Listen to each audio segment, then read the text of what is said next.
February 20th, 1944, Debden Airfield, England. Captain Don Gentile watched frost crystals form on the plexiglass canopy of his P-51B Mustang as ground crews finished fueling the aircraft in pre-dawn darkness. The temperature hovered just above freezing, and his breath came out in white clouds as he studied the fuel selector valve one more time, mentally rehearsing the sequence he'd practiced dozens of times but never quite stopped worrying about. Behind him, 85 gallons of high-octane aviation fuel sat in a tank that wasn't supposed to be there, crammed into the fuselage directly behind his seat, shifting the aircraft's center of gravity so far aft that the Mustang became what pilots called twitchy, unpredictable, dangerous. The manual was explicit about this. The rear fuselage tank made the P-51 unstable. Don't engage enemy fighters with fuel in that tank. Don't attempt aggressive maneuvers. Don't make sharp turns. Don't forget to burn it off first. The problem was that today's mission required Gentile and his squadron to escort B-17 bombers more than 600 miles into Germany, deeper than any single-engine fighter had ever gone in combat, to a target the Luftwaffe would defend with everything they had, Berlin.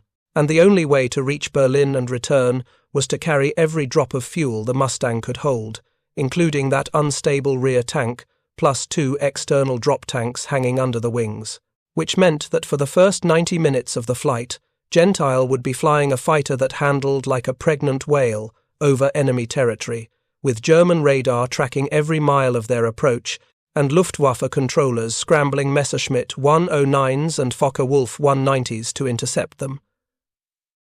The mathematics were brutally simple. Berlin sat roughly 570 miles from Debden.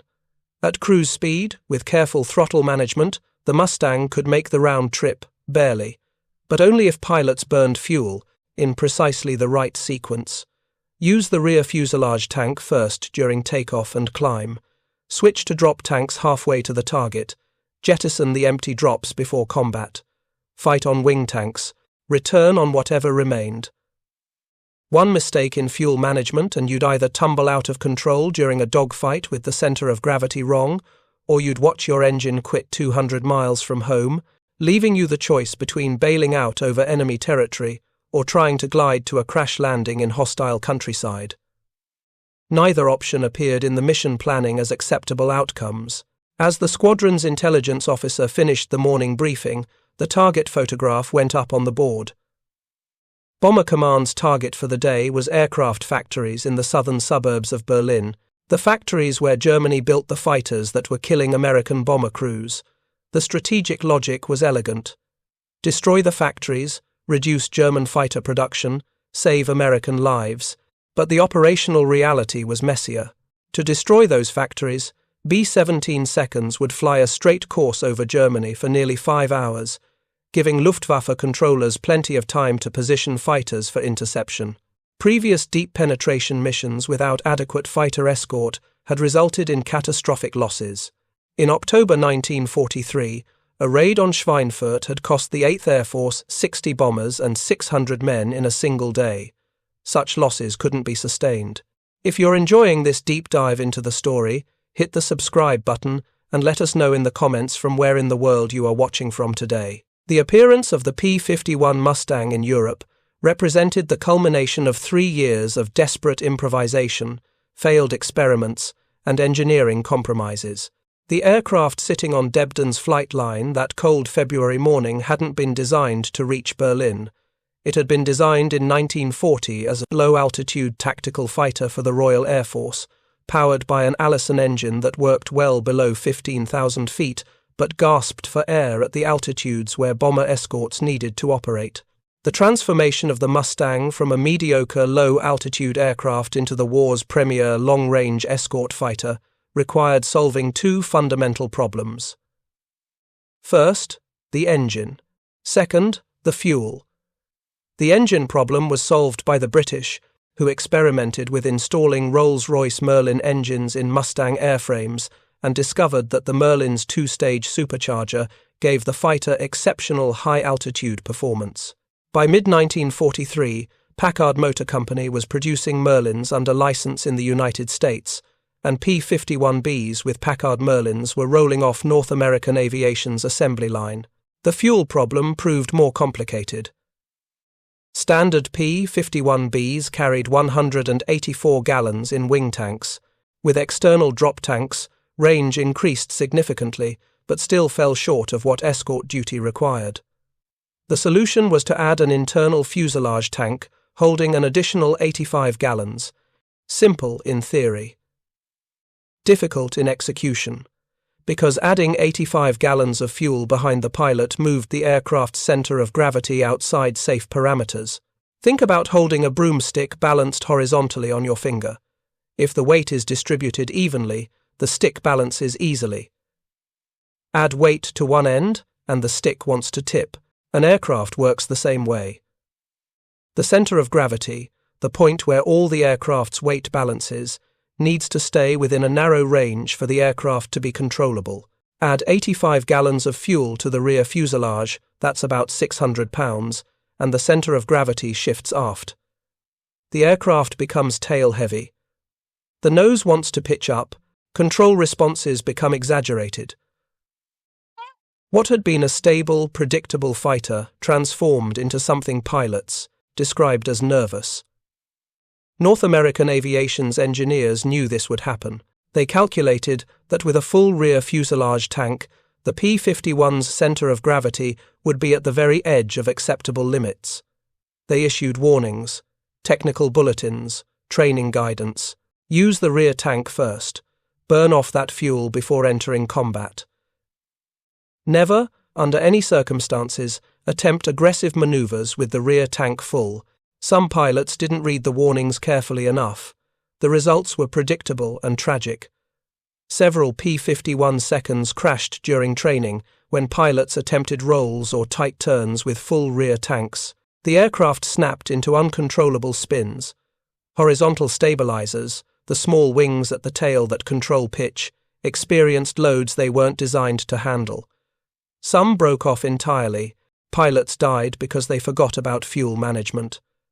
By February 1944, the procedures were drilled into every P-51 pilot until they could recite them in their sleep. Take off and climb on the rear fuselage tank. This served dual purposes.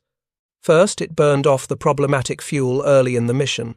Second, using the rear tank during takeoff made sense because the aircraft was climbing steadily, not maneuvering aggressively. Once you reached altitude and established cruise, you switched to drop tanks. The external tanks, hanging under the wings, carried either 75 or 110 gallons each. The drop tanks extended range without creating center of gravity problems and could be jettisoned if enemy fighters appeared.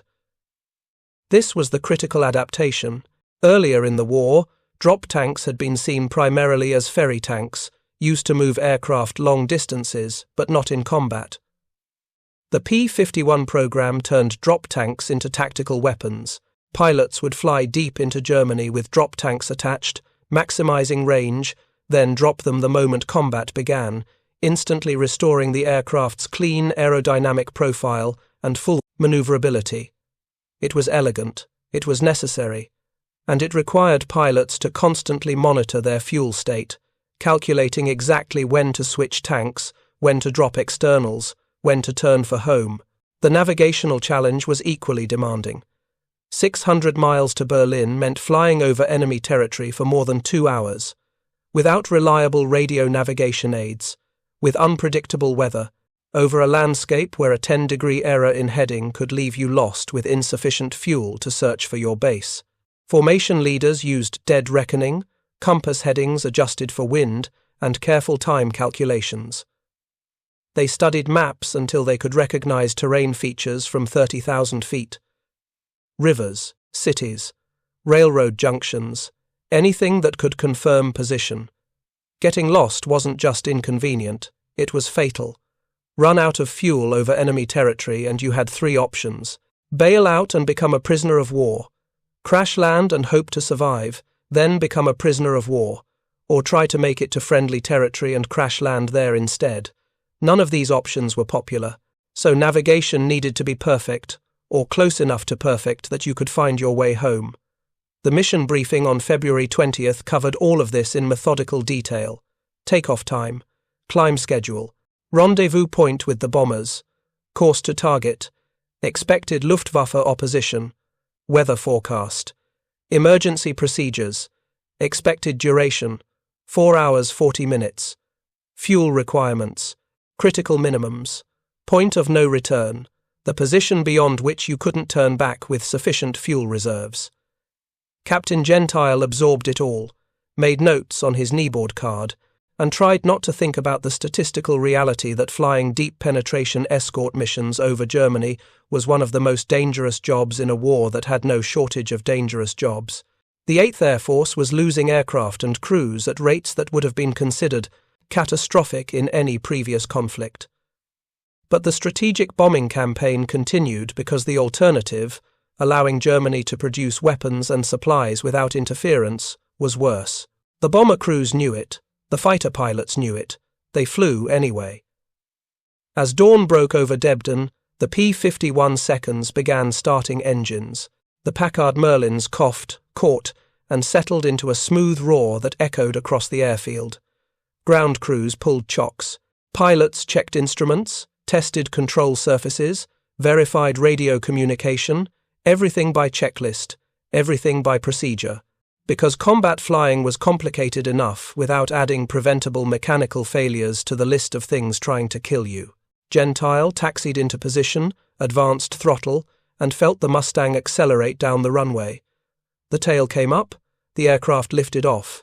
He raised landing gear, trimmed for climb, and switched his attention to fuel management. Rear fuselage tank, burn it first. Get that center of gravity forward before anything else happened. Around him, the squadron formed up. Aircraft taking positions in 4-ship flights, flights organizing into squadrons, squadrons establishing the combat spread that would allow them to watch each other's tails while maintaining the flexibility to engage enemy fighters. They climbed through broken clouds, heading east, toward Germany, toward Berlin, toward whatever the Luftwaffe had waiting for them. The fuel gauge showed the rear tank draining steadily. Gentile calculated time, fuel consumption, distance covered. Everything needed to balance. Everything needed to work, because they were about to fly farther into enemy airspace than American fighters had ever gone. And the only thing standing between them and disaster was careful planning, precise execution, and a fragile chain of fuel tanks that had to be managed perfectly or would kill them just as surely as German fighters. The story of how American fighters reached Berlin wasn't a story of ignoring warnings or reckless bravery. It was a story of calculated risk, engineering compromise, and pilots who understood exactly how dangerous their aircraft could be and flew them anyway, because the mission required it, and because American bomber crews were dying in numbers that demanded a solution. The P-51 Mustang was that solution, but it was a solution that came with its own dangers, its own complications, its own price. To understand why pilots like Don Gentile climbed into their cockpits that February morning and flew hundreds of miles into Germany, you need to understand the crisis that made such missions necessary. Because the strategic bombing campaign over Europe in 1943 wasn't going well, it was, by most measures, failing. The theory behind strategic bombing was compelling. If you could destroy an enemy's industrial capacity, their ability to wage war would collapse. Factories couldn't produce weapons. Refineries couldn't produce fuel. Transportation networks couldn't move supplies. An enemy without weapons, fuel, and supplies would be forced to surrender without the need for massive ground invasions. This theory had been developed between the wars by air power advocates who believed that bombers could win wars independently of armies and navies. It was an attractive theory for multiple reasons. It promised to reduce casualties by avoiding the stalemate trench warfare of World War I. It suggested that modern technology could achieve strategic objectives without grinding attritional campaigns, and it gave the relatively new Army Air Forces a distinct mission that justified independence from ground commanders. The reality proved more complicated. German air defences were formidable. Flak batteries, anti-aircraft artillery, surrounded every strategic target with curtains of exploding steel. Luftwaffe fighters, Messerschmitt 109s and Focke-Wulf 190s, were well-designed, heavily armed aircraft flown by experienced pilots who knew exactly how to attack American bomber formations. The B-17 Flying Fortress and B-24 Liberator, the heavy bombers that carried the strategic campaign, were tough aircraft with heavy defensive armament. Each B-17 carried 1350 caliber machine guns. Flying in tight formation, bombers could create interlocking fields of fire that made frontal attacks extremely dangerous for Luftwaffe fighters. But German pilots adapted. They developed tactics for attacking from angles that minimized exposure to defensive fire. They concentrated attacks on individual bombers, overwhelming their defenses through sheer weight of numbers. And they waited for moments when bombers were most vulnerable, during the bomb run when the aircraft had to fly straight and level, or when formations were broken up by combat damage. The statistics from 1943 were grim. The October 9th raid on Anklam and Marienburg cost 28 bombers. The October 10th mission to Münster cost 30 bombers. The October 14th raid on Schweinfurt, the infamous Black Thursday, cost 60 B-17 seconds, with another 17 damaged so badly they never flew again. 600 American airmen died or were captured in that single mission. Loss rates approaching 10% were unsustainable. Bomber Command couldn't replace crews fast enough. The men who did fly knew the odds. 25 missions to complete a tour, loss rates averaging 5% per mission. Do the math, and you realize that completing a tour was statistically unlikely. Some crews made it, many didn't. The psychological toll on bomber crews was immense. General Henry Arnold, commanding general of the Army Air Forces, faced a strategic crisis. Deep penetration bombing missions into Germany couldn't continue at current loss rates. But abandoning strategic bombing meant surrendering the initiative, allowing Germany to rebuild its industrial capacity without interference, and accepting that victory would require a longer, bloodier ground campaign. The solution required escort fighters that could accompany bombers all the way to target and back. This wasn't a new idea. It was an old idea that had been rejected because nobody could build a fighter with sufficient range. The P-47 Thunderbolt was an excellent fighter, fast, rugged, heavily armed, but its range topped out around 430 miles with drop tanks. That covered missions to Western Germany but not deep penetration to targets like Berlin or Munich. The P-38 Lightning had theoretical range to reach Berlin but proved problematic in European conditions. The twin-engine configuration was vulnerable to battle damage. Maintenance was complex. Cold weather caused numerous technical failures. Pilots liked the P-38 inch's other theatres, but in Europe it struggled. That left the P-51 Mustang, an aircraft that had been developed as a British tactical fighter and had sat in relative obscurity until someone thought to put a better engine in it and calculate whether it could reach Berlin. The answer was yes. Barely. With every fuel tank full, including the problematic rear fuselage tank, and with external drop tanks, and with careful fuel management, and with weather cooperation, and with nothing going wrong, the P-51 could escort bombers to Berlin and return. Arnold ordered every available P-51 sent to England. Fighter groups that were scheduled to receive P-47 seconds were diverted to P-51 seconds. Groups already flying P-47 seconds were told they'd be transitioning to Mustangs. The entire strategic posture of the 8th Air Force shifted to leverage the one fighter that could reach targets deep in Germany. But sending fighters to Berlin wasn't simply a matter of having aircraft with sufficient range. It required training pilots to manage the complex fuel systems. It required developing tactics for escort duty that differed from fighter sweeps.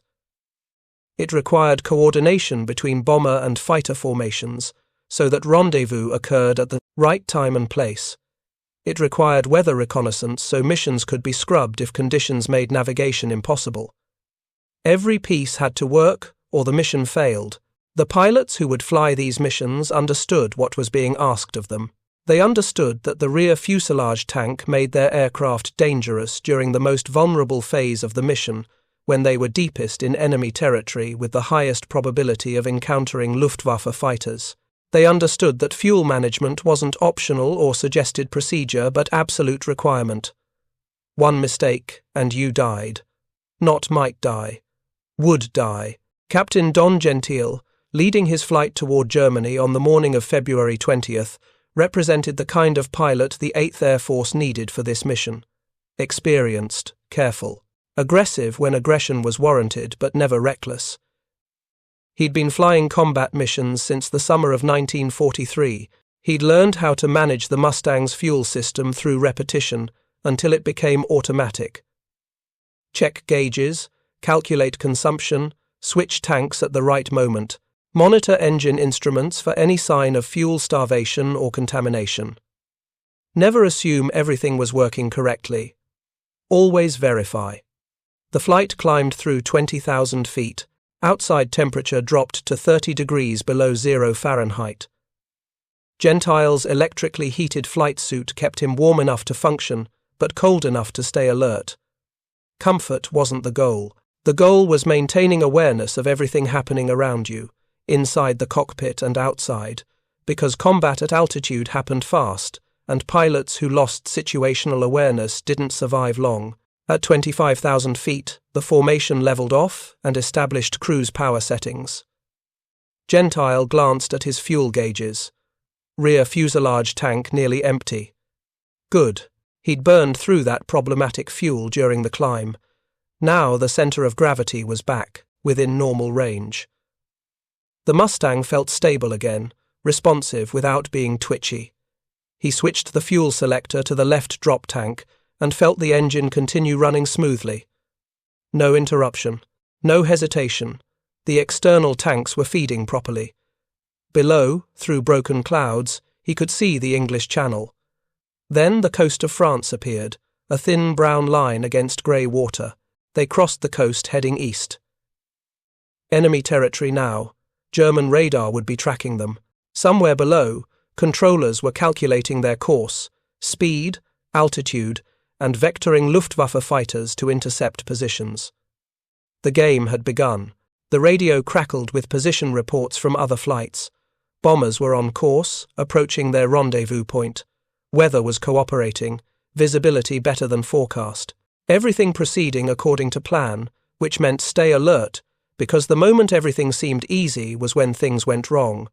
Gentile scanned the sky constantly, above, below, behind, to the sides, looking for the glint of sunlight on plexiglass that would reveal enemy fighters, looking for contrails at higher altitudes, looking for anything that didn't belong.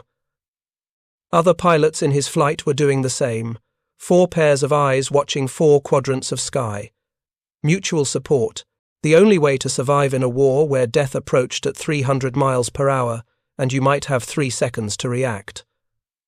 The navigation checkpoint appeared on schedule, a distinctive river bend that appeared on the map exactly where it should be. They were on course. Fuel consumption matched predictions.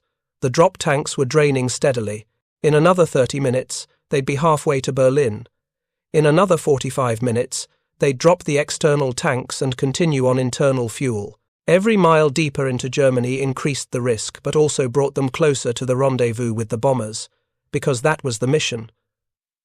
Not to seek combat with Luftwaffe, fighters, not to rack up victories for newspaper headlines, but to keep German fighters away from the bombers, to create a protective bubble of American fighters around formations of B-17 seconds so they could reach their targets, drop their bombs, and return home with acceptable losses.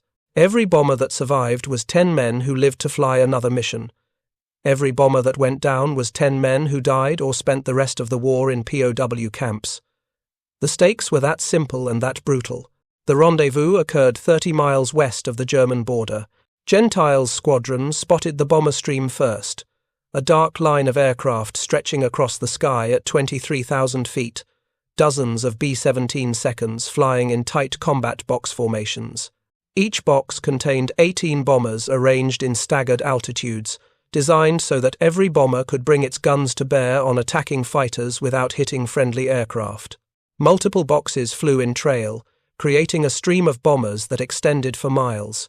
The P-51 seconds took up escort positions, flights positioned high and to the sides where they could spot incoming threats and dive to intercept.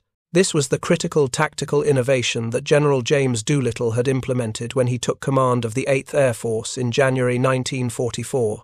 Previously, fighters had been tied closely to bomber formations, forbidden from pursuing enemy aircraft that broke off combat. Doolittle changed that doctrine. Fighters were now free to hunt. Their primary mission remained bomber protection, but if that meant chasing German fighters back to their bases and destroying them on the ground, so be it. The goal was to destroy the Luftwaffe, not simply to defend bombers. Aggressive tactics, offensive mindset. Make the Germans afraid to take off, but aggressive tactics still required fuel discipline. Gentile couldn't chase every target that appeared. He had to calculate whether pursuit would leave enough fuel to complete mission and return home. Every decision involved mathematics. How far to target? How much fuel consumed? How much combat time available? How much reserve needed for the return flight? These calculations happened constantly, almost unconsciously, because pilots who stopped calculating fuel state stopped flying. The formation crossed into Germany proper. Below, the landscape showed evidence of previous bombing raids. Cities with sections reduced to rubble, railroad yards cratered by explosions, rivers spanned by temporary bridges replacing ones destroyed by bombs. The strategic bombing campaign was having an effect, disrupting German transportation and industrial production, but the question remained whether the effect justified the cost in men and aircraft. That calculation was above Gentile's rank. His job was simpler: keep the bombers alive. If you find this story engaging, please take a moment to subscribe and enable notifications. It helps us continue producing in-depth content like this. Radio discipline remained strict. Pilots communicated using brief, standardized calls, position reports, threat warnings. No unnecessary chatter that would clutter the frequency or reveal information to German listeners who monitored Allied radio channels. The Luftwaffe was listening. They'd learned English.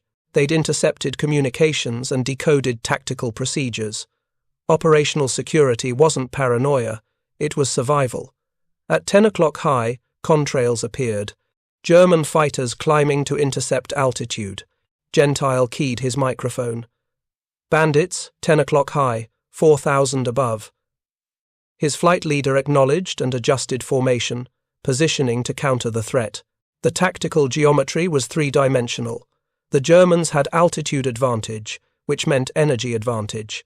They could dive, build speed, attack, and use that speed to climb away. The Americans needed to counter altitude with position, being in the right place to intercept before the Germans could reach the bombers. The P-51 seconds climbed toward the threat, trading speed for altitude, closing the distance.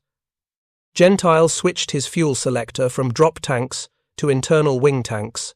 The drop tanks were nearly empty anyway, and if combat started, he'd need to jettison them immediately. His thumb found the drop tank release lever. One flip and the external tanks would fall away, reducing drag, restoring clean aerodynamics, making the Mustang a pure fighter again instead of a long-range fuel carrier. The German formation split. Classic tactic. Half would engage the escorts, while the other half went after the bombers, force the Americans to choose between pursuing threats or staying with the bombers. There was no good choice. Pursue every threat, and you scattered your defensive screen. Ignore threats, and they attacked bombers. The solution required discipline. Some flights stayed with the bombers no matter what. Other flights engaged threats. Coordination, trust. Each element doing its job so the overall mission succeeded. Gentile's flight was designated Free Hunter. Their job was to engage threats before they reached the bombers. He spotted a German formation diving toward the bomber stream from the north. 4 Focke-Wulf 190s, coming fast, probably targeting the lead box. He pushed his throttle forward, rolled into a diving turn, and dropped his external tanks. The pylons released cleanly. The tanks tumbled away, falling toward the ground far below. The Mustang accelerated, lighter now, cleaner, responding crisply to control inputs. The geometry of interception was timing and prediction. The Germans were diving toward the bombers. Gentile needed to intercept before they arrived. He couldn't match their dive angle without overshooting, so he took a shallower path, trading altitude for speed more gradually, positioning to arrive at the same point at the same time. Physics and prediction. The German leader saw him coming and broke off his attack run, turning hard, to evade. Good. That was the point. Make the Germans react to American fighters instead of focusing on bombers. Change their tactics from offense to defense. Force them to worry about survival instead of attacking. The dogfight developed at 300 miles per hour. Aircraft turning, diving, climbing, each pilot trying to maneuver into firing position while avoiding enemy guns. Gentile stayed focused on maintaining energy state. Speed and altitude were interchangeable. Trade altitude for speed by diving. Trade speed for altitude by climbing. Never let yourself get slow at low altitude where you had no options. Never commit to a chase that would burn fuel without tactical gain. His wingman stayed with him, positioned to watch his tail, ready to call out threats he couldn't see. This was what training produced. Two pilots functioning as a team, each covering the other's blind spots, coordinating without conscious thought because they'd practiced these maneuvers until muscle memory took over. Combat happened too fast for conscious decision-making. You reacted based on training, on pattern recognition, on practiced responses to tactical situations. The German formations scattered. One Focke-Wulf turned into Gentile's attack, trying to force an overshoot. Gentile recognized the tactic and adjusted, pulling into a high yo-yo maneuver, converting speed into altitude, repositioning above and behind the German. The German pilot was good, experienced, flying aggressively but not recklessly. This wasn't going to be an easy victory. But victory wasn't the mission. The mission was keeping that Focke-Wulf away from the bombers. Every second the German spent evading Gentile was a second he wasn't shooting at B-17 seconds. Radio calls filled Gentile's headset. Other flights were engaging German formations across 20 miles of sky. The bomber stream continued toward Berlin, bombs still on board, mission proceeding. More German fighters were climbing to intercept. The Luftwaffe was committing serious resources to defend Berlin. This was their capital. They couldn't allow it to be bombed without response. German pride demanded it. German strategic planning demanded it. And so the fighters came up, squadron after squadron, throwing everything they had at the American formation. Gentile broke off his engagement with the Focke-Wulf. He'd driven it away from the bombers. That was enough. He needed to conserve fuel and return to the escort position. He checked his gauges. Fuel state was acceptable, but not generous. The combat had burned fuel faster than cruise. Every maneuver, every acceleration, every moment of high power settings consumed fuel at rates that made the calculations tighter. He'd reached the point where every decision needed to account for fuel. How much combat time remained? How much reserve for the return flight? What if weather forced them to divert to an alternate base? The bomber stream approached the initial point, the navigation checkpoint where they would turn toward the target and begin their bomb run. This was the most dangerous phase of the mission.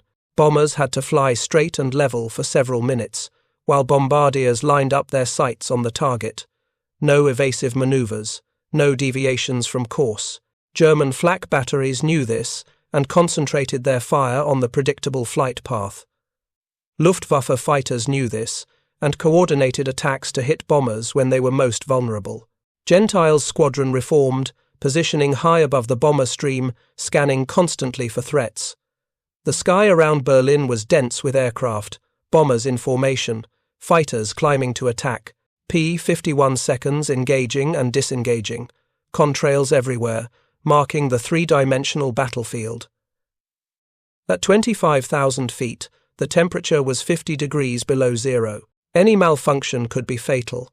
Oil freezing in lines, oxygen systems failing, instruments giving false readings. The environment itself was hostile, trying to kill you through cold and altitude even before accounting for enemy action. Below, Berlin appeared through scattered clouds. A vast city, Germany's capital, center of Nazi power. The symbolic importance was obvious. Bombing Berlin wasn't just about destroying factories. It was about demonstrating that Germany couldn't protect its own capital, that Allied air power could reach anywhere, that the war was being lost. For the bomber crews, it was a target like any other. For the Luftwaffe, it was worth dying to protect.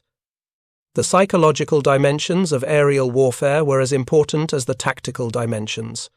The bombers began their run. Flak batteries opened fire, filling the sky with black explosions. German anti-aircraft artillery was radar-directed, sophisticated, deadly. The bombers flew through the barrage, taking hits, leaving smoke trails, but maintaining formation. One B-17 took a direct hit, exploded, and fell away in pieces. 10 men gone in an instant. The formation closed up, other bombers moving into position to fill the gap. The mission continued. Bombs fell away from the lead aircraft. Other bombardiers toggled their releases, synchronizing with the lead. Hundreds of bombs tumbled toward the target. 500-pounders and 1,000-pounders, general-purpose bombs designed to destroy buildings and machinery. The impact pattern would be studied later through reconnaissance photos. Bomb damage assessment would determine how many bombs hit the intended target versus how many fell in residential areas or open ground. Precision bombing from 23,000 feet was more aspiration than reality. Weather, equipment limitations, human error all contributed to dispersion. But enough bombs hit enough targets that the cumulative effect was strategically significant. The bombers turned away from the target, picking up speed, heading west toward home. The escort mission was only half complete. Now came the return flight, still over enemy territory. Still, vulnerable to attack, but with the added stress of damaged aircraft struggling to maintain formation and fuel states declining toward minimums. Gentile calculated his remaining fuel, enough to reach England with reserves, but not generous reserves. No margin for getting lost or fighting headwinds or diverting around weather. Everything needed to work correctly or he'd be landing at an emergency field on the continent, assuming he could find one before his engine quit.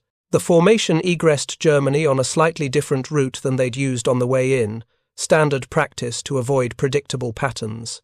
German fighters made sporadic attacks, but without the intensity of the inbound leg. The Luftwaffe had expended significant resources defending Berlin.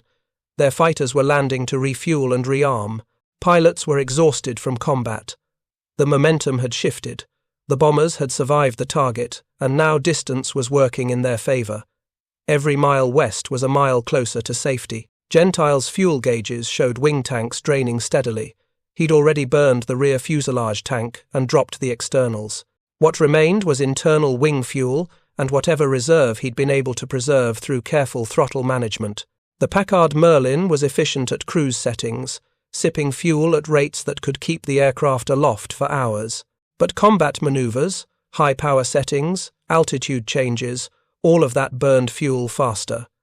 The calculations were constant: current fuel state, distance remaining, consumption rate, expected arrival fuel, minimum reserve, everything balanced on a knife edge. The formation crossed the French coast, still in German-occupied territory but closer to England. Some damaged bombers were losing altitude, unable to maintain formation, heading toward the Channel on their own, hoping to reach England before ditching in cold water. Air-sea rescue would be searching for them, RAF launches and American destroyers positioned along the route to pick up ditched crews.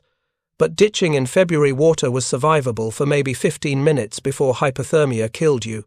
Better to make it to land. England appeared ahead, a welcome sight, the coast barely visible through haze. The formation began descending, conserving fuel, letting gravity assist. Gentile's base at Debden was 70 miles inland. He calculated whether he had sufficient fuel. The numbers were tight, really tight. If the weather was good and he flew a straight approach, he'd make it. If he had to divert or circle or attempt multiple landing approaches, the numbers stopped working. The tower cleared them for landing. Gentile entered the pattern, lowered landing gear and flaps, set up final approach. The engine continued running smoothly. The runway appeared ahead. He touched down, felt the tires grab, and taxied clear. Only then did he check the fuel gauge one final time. Less than 20 gallons remaining, maybe 15 minutes of flight time. The margin between completing the mission and running out of fuel over the English countryside had been that thin. Ground crews swarmed the aircraft, refueling, checking for damage, preparing it for the next mission. Gentile climbed out of the cockpit, stiff from 4 hours and 40 minutes in a cramped space at high altitude. Intelligence officers were waiting to debrief him. How many enemy aircraft encountered? What types? What tactics? Any bombers lost? Any unusual enemy behavior? The information would be analyzed, added to growing databases of Luftwaffe tactics and capabilities, used to plan future missions.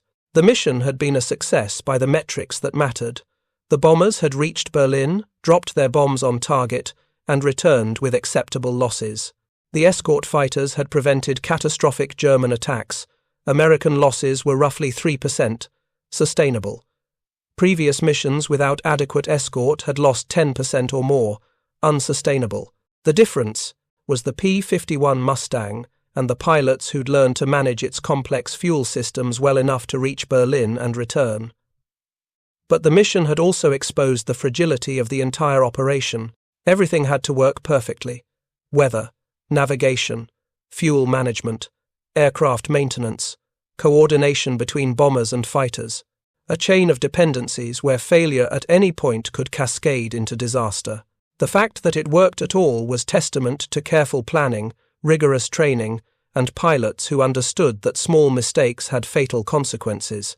Over the following weeks and months, missions to Berlin became routine. The 8th Air Force flew repeated raids, gradually destroying German industrial capacity, wearing down the Luftwaffe through attrition. Each mission followed the same pattern.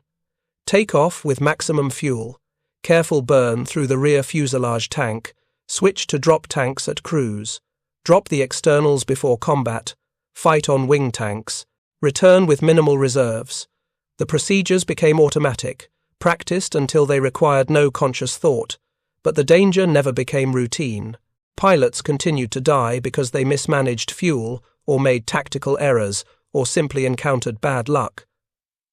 The rear fuselage tank continued to cause handling problems for pilots who forgot to burn it off first, control problems, snap rolls, crashes. The statistics were tracked carefully.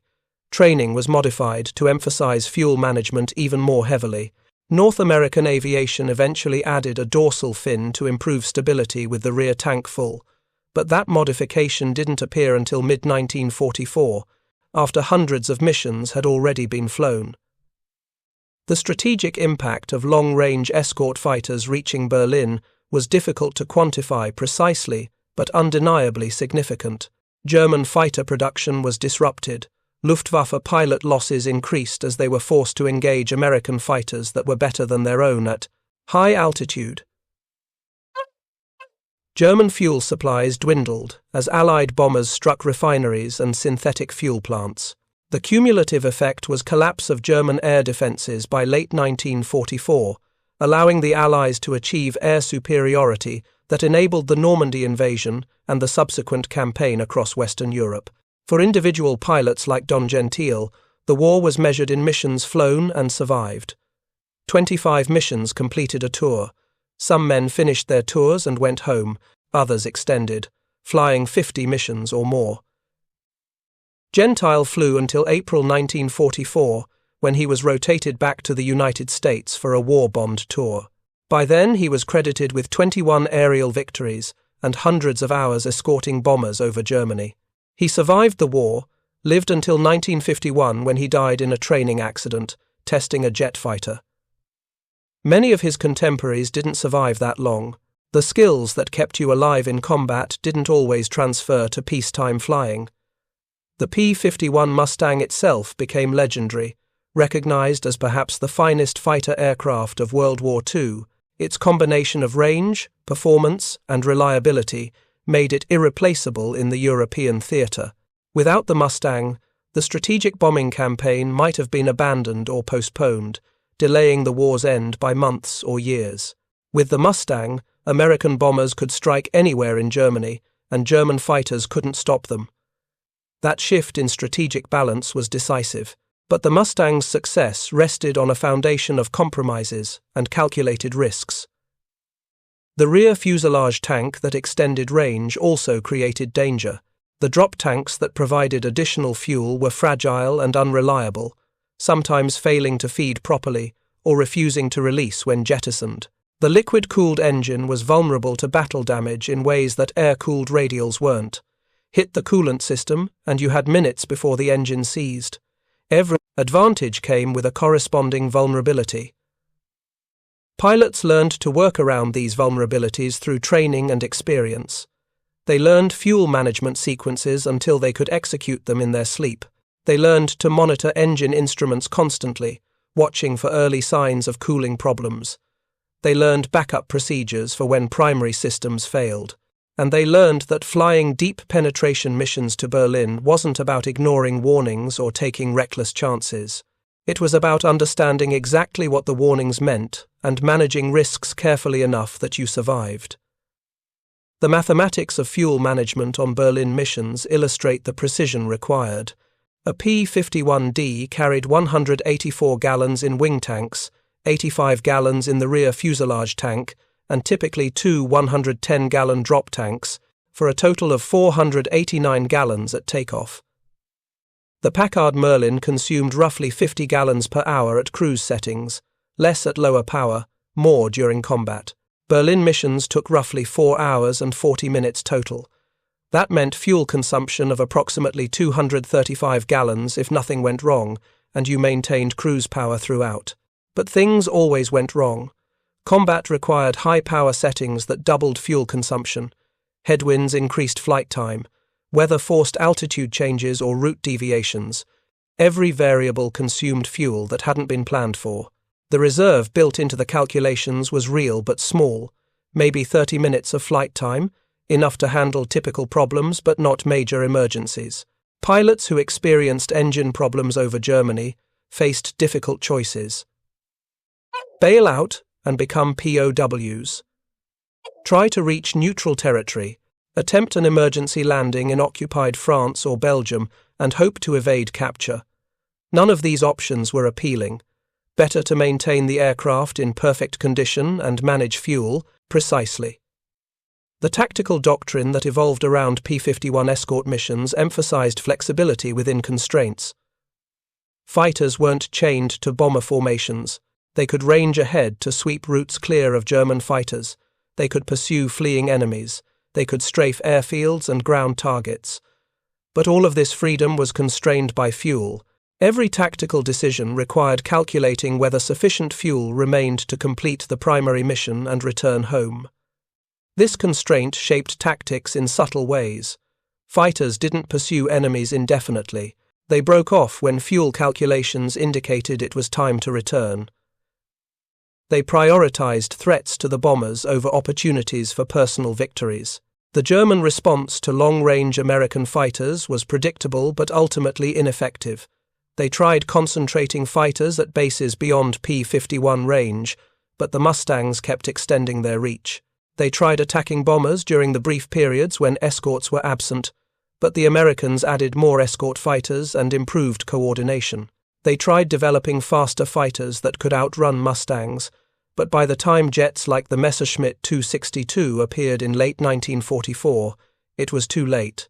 The Luftwaffe had already lost too many pilots, too much fuel, too many aircraft. The strategic momentum was irreversible. For the men who flew these missions, the experience was one of constant tension punctuated by moments of extreme intensity.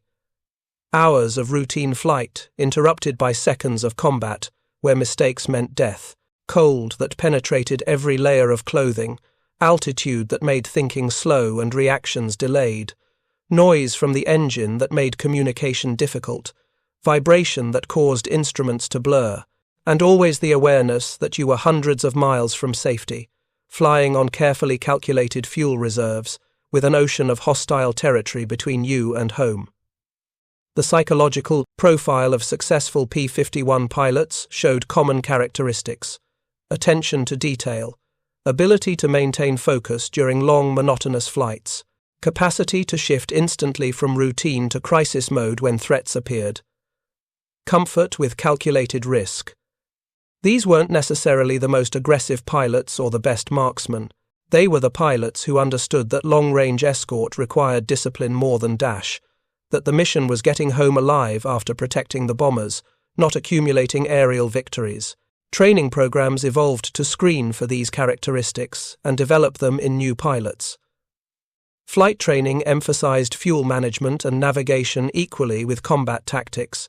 Transition training on the P-51 specifically covered the handling problems associated with the rear fuselage tank. Pilots practiced fuel transfer procedures until they could execute them without thinking. They flew long-range navigation exercises to develop the mental discipline required for 4-hour missions. The training was tedious, repetitive, boring. It was also essential. The pilots who skipped steps in training were the ones who died in combat. The industrial achievement behind these missions was equally impressive. Building enough P-51 seconds to equip every fighter group, producing enough fuel to support daily operations, manufacturing drop tanks by the thousands, training replacement pilots to offset combat losses, maintaining complex logistics chains that delivered spare parts from American factories to English airfields. Every mission required support from thousands of people who never flew combat, but whose work was essential. Mechanics who maintained engines, armorers who loaded ammunition, weather forecasters who analyzed atmospheric conditions, intelligence officers who identified targets. The visible part of aerial warfare, pilots flying combat, rested on an invisible foundation of logistics and support. By summer 1944, the transformation was complete. American fighters could reach anywhere in Germany. Bomber losses had fallen to sustainable levels. The Luftwaffe was losing the attrition battle, unable to replace aircraft or train pilots fast enough. German industry was being systematically destroyed. The strategic bombing campaign that had nearly failed in 1943 was succeeding in 1944, and the difference was the P-51 Mustang's ability to escort bombers all the way to target and back. But this success story shouldn't obscure the risks that made it possible. Every Berlin mission was dangerous. Pilots died from German fighters, from flak, from mechanical failures, from weather, from navigational errors. The fuel management procedures that enabled long-range missions also created vulnerabilities. The rear fuselage tank that extended range also killed pilots who forgot to burn it off before maneuvering. The drop tanks that provided extra fuel sometimes refused to release, forcing pilots to return to base with the tanks still attached, burning precious fuel because the extra drag increased consumption. These weren't ignored warnings. They were calculated risks, carefully analyzed, procedures developed to manage them, training implemented to prevent predictable failures. The pilots who flew Berlin missions understood the risks better than anyone. They understood that their aircraft was at the edge of its performance envelope. They understood that margins were thin. They understood that small mistakes could cascade into catastrophe, and they flew anyway because the alternative was abandoning the strategic bombing campaign and accepting a longer, bloodier war. The title question, Why Pilots Ignored Fuel Warnings, mischaracterizes what actually happened. Pilots didn't ignore warnings. They followed carefully developed procedures that acknowledged the warnings and managed them through disciplined execution. The rear fuselage tank created center of gravity problems, so burn it first. Drop tanks extended range but created drag, so jettison them before combat. Fuel consumption increased during maneuvering, so limit combat to necessary engagements. Every warning in the manual was addressed through tactical procedures that balanced risk against mission requirements. What pilots did do was accept missions that pushed their aircraft to operational limits. They accepted flying 600 miles into enemy territory on fuel reserves that left minimal margin for error. They accepted the physiological stress of 4-hour missions at high altitude. They accepted the risk that weather or combat or mechanical problems might leave them unable to reach home. These weren't reckless choices. They were professional assessments that the mission was important enough to justify the risks involved. The broader lesson from P-51 Berlin missions is about the relationship between technology and tactics. The Mustang wasn't a revolutionary design. It was a conventional fighter powered by a conventional engine.